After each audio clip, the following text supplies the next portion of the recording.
ओडावासी सहित प्रतारण करुँच आम दृढ़ दाबी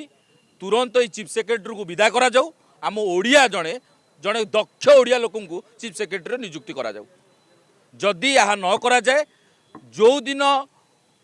मुख्य शासन सचिव आसिकी गादी में बसवे आम ता पर दिन विरोध करूँ आउ विरोध एमती हम बीजेपी जापर जे विरोध केमी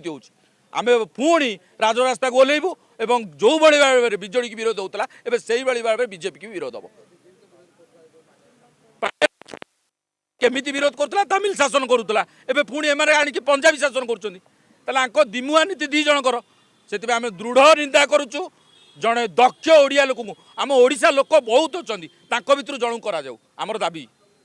जदि आम कथा न रुहे आगामी दिन में आप देखिए राजरास्ता को युव कांग्रेस ओह्लैब आ दृढ़ प्रतिवाद कर।